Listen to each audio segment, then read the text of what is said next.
Around the World in 80 Days. Episode 9.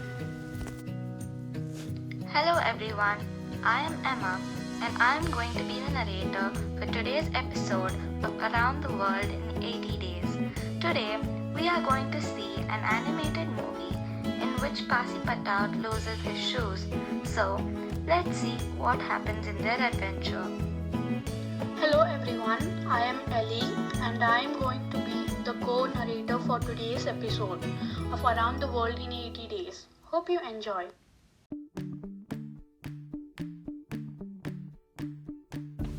Earlier, people had to travel in India by the old methods of riding on horseback, in palanquins or in slow coaches. Now fast steamboats plied on the Ganges and Indus rivers, and a great railway line crossed the country from Bombay to Calcutta in 3 days. The passengers of the Mongolia went ashore at 4:30 in the evening. At exactly 8 o'clock, the train would start for Calcutta. Mr. Fogg, after giving his servant some errands to run, left for the passport office, not once looking at the famous sights, the bazaars, the churches and the temple on Malabar Hill, or the sculptures of Elephanta. He finished his business and went to the railway station for dinner. Meanwhile, Fix had gone to the headquarters of the Bombay police and was sorely disappointed to learn that the arrest warrant had not yet arrived. He decided not to lose sight of the criminal for as long as he stayed in Bombay. Passepartout, however, on hearing Fogg's orders, realized that they were going to journey further. He began to wonder if the bet was in fact a real one. He did his usual shopping of shirts and then mingled with the mixed crowd of people on the street. It was the day of Parsi festival and Passepartout watched the processions and danced with amazement.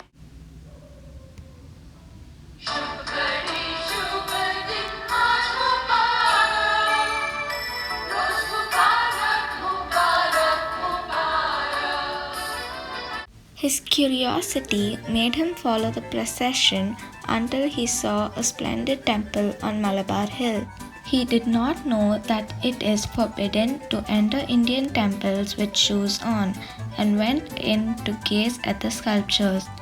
Suddenly, he was sprawling on the sacred floor, and 3 angry priests were tearing off his shoes, beating him all the while.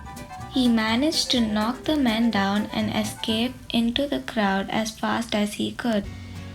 Shortly before 8 o'clock, Passepartout rushed breathlessly into the station, hatless, shoeless, and without his parcel of clothes. He briefly related his adventures to Fogg. I hope this will not happen again, said Fogg coldly.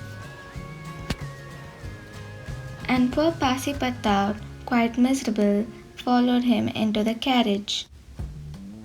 Fix, who had followed Fogg, saw that he was really leaving Bombay. He had decided to follow him to Calcutta. When he overheard Passepartout's story, he stepped back from the carriage he was boarding, struck by a new idea. No, I'm safe. I'm afraid that he committed on Indian soil. I am born my man. He muttered.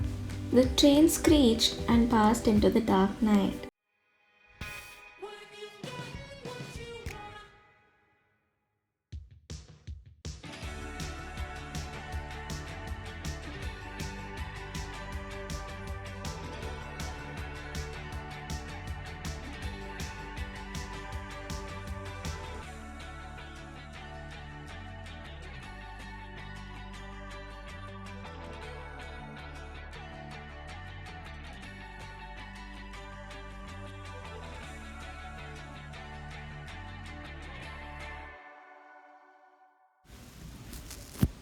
Thank you.